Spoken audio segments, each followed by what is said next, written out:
futuros e futuras canadenses, hoje eu tô aqui com a Renata. Olá. Da Go North, consultora de imigração. E hoje a gente vai conversar com vocês sobre um assunto que eu tenho certeza que vocês vão gostar, que é como imigrar para o Canadá sem precisar vir aqui para o Canadá para fazer college, ou para fazer um bacharelado, ou para trabalhar, né? No máximo uma visita exploratória. E aí a gente vai dividir esse vídeo em dois. Primeiro a gente vai falar sobre os processos federais que fazem isso, e depois nós vamos falar sobre os processos provinciais, que também podem trazer vocês direto com a residência permanente aqui para o Canadá. Bom, e se vocês quiserem entrar em contato com a Renata para saber se vocês se qualificam para qualquer um dos processos que a gente citar hoje aqui no vídeo, ou então para fazer os vídeos de vocês comigo ou com ela, vocês podem entrar em contato através do parceriakit@gonorthsa.com. Vocês vão cair na área VIP da Go North. E análise de perfil aqui na Go North para vocês tem desconto, tá? Então a gente vai começar agora com qual processo? Vamos falar sobre self-employed. Eu acho bem interessante falar sobre self-employed. Self-employed é um processo federal que dá direito a pessoas que trabalharam em determinadas áreas, como, por exemplo, artes e esporte, teatro, fotografia, dança. Essas pessoas trabalharam como autônoma, têm experiência relevante de pelo menos 2 anos em uma dessas profissões. Tem uma lista de profissões que aqui a gente pode colocar o link aqui para vocês darem uma olhada. Se você se encaixa nessa área e você se destacou internacionalmente ou você trabalhou como autônomo nessa área no Brasil e tem como provar, você pode se qualificar.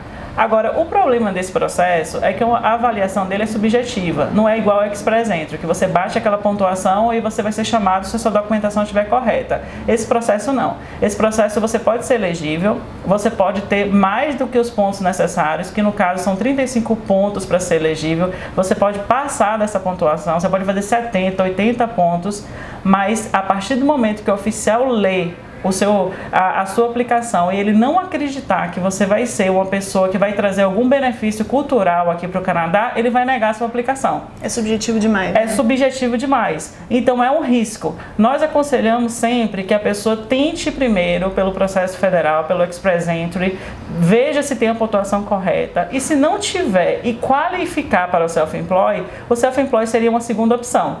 Agora é claro que se você...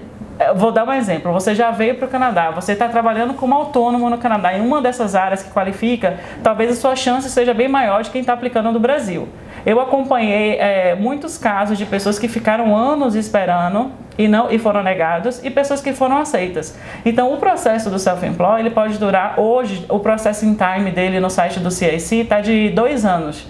E em relação ao Express Entry, que são 6 meses. Então você tem que pesar se vale a pena entrar num processo desse de risco, no qual você vai aplicar, vai pagar, vai gastar documentação, tradução juramentada e ter a chance de ser negado, ou se vale a pena você se aperfeiçoar e aplicar direto para o Express Entry. Você falou agora do Express Entry, né? O Express Entry, ele tem uma vertente que deixa você imigrar direto do Brasil, né? Ou do país em que você estiver, sem você precisar vir para cá trabalhar ou estudar. Então, comenta um pouco sobre Pois no Express Entry a gente tem o conhecido Federal Skill Worker. Para você qualificar, você tem que atingir na pontuação do Federal Skill Worker 67 pontos.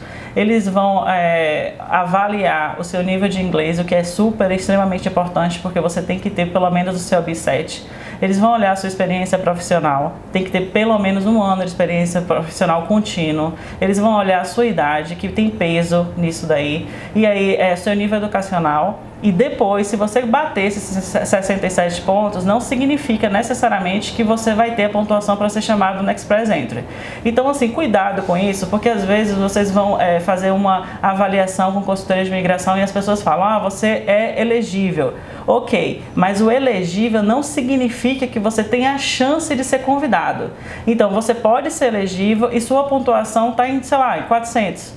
A chance nem de isso, você... às vezes, né? Nem isso às vezes. Então a chance de você ser chamado com essa pontuação é pequena. Por quê? Porque os últimos sorteios têm ficado em média de 440 pontos. Ano passado nós tivemos um sorteio que foi de 413. Mas esse ano de 2018 a gente não viu ainda essa pontuação tão baixa. Então ser elegível no Federal Skill Worker não significa necessariamente que você vai ser chamado. Para aumentar essa pontuação é muito importante que você alcance pelo menos o COB9. COB9 é uma nota alta. Então, assim, quando a gente pega um processo que a pessoa está com COB7, a gente prova de inglês. Na prova de inglês, no IELTS. Ou no francês. Ou no francês. Você está com seu B7, legal, você é elegível, mas tem muita gente que está aplicando para o Express Entry que a pontuação dele está alta no inglês ou alta em outro quesito, porque estudou, trabalhou aqui. Então essas pessoas vão ter mais pontos do que você. Então é importante você lutar aí para um CLB 9, tá bom?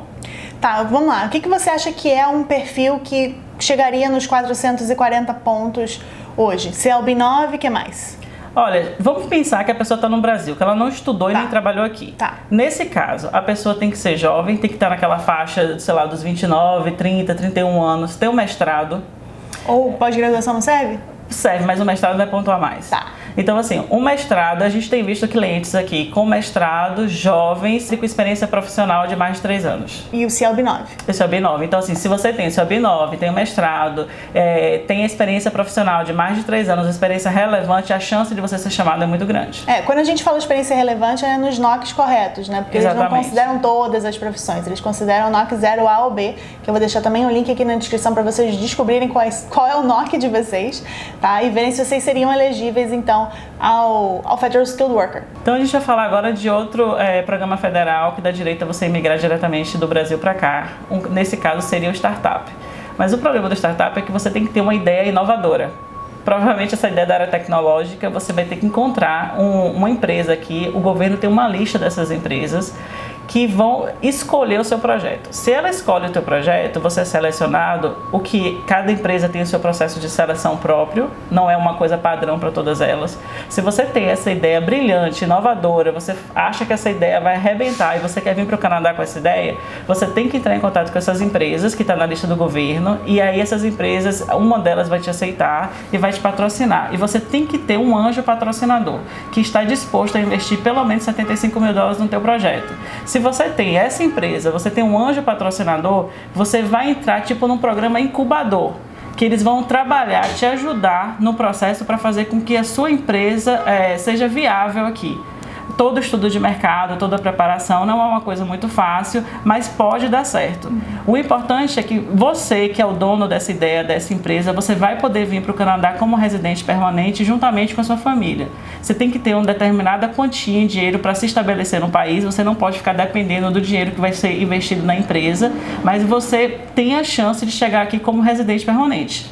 E qual é o nível de inglês que precisa ter para isso? Não é um nível de inglês alto, é pelo menos o CLB 5, mas a gente sabe que na prática, assim, para trabalhar aqui você vai precisar de um inglês um pouco maior. Então o CLB 5 é o nível que eles vão estar pedindo, mas você tem em mente que você vai ter que ter um inglês maior até mesmo para negociar com eles. Lembrando que se você tem sócios, esses sócios também podem vir para o Canadá como residente permanente junto com você, baseado nesse projeto que você está trazendo para cá. Eu, pessoalmente, não conheço pessoas que vieram porque é uma coisa muito específica de uma ideia inovadora. Mas é possível, tá aí, tá disponível e é um processo que está aberto, diferente do processo de investidor federal que está fechado. Então, esse processo está aberto. Então, se você é um cara mega inteligente e tem um projeto inovador, é uma opção para você. Bom, gente, espero que vocês tenham curtido o vídeo. Vocês viram, tem poucas opções de processo federal, mas tem bastante opção de processo provincial para vocês virem aqui para o Canadá. E aí no mês que vem vocês vão ver o vídeo sobre os processos provinciais que podem trazer vocês direto do Brasil ou do país onde vocês estejam residindo para o Canadá com residência permanente. Tá bem? Muito obrigada. Obrigada a você, é sempre bom estar aqui. E se vocês quiserem entrar em contato mais uma vez com a Renata, é só mandar um e-mail para parceriakit@gonorthsa.com. Tchau, tchau.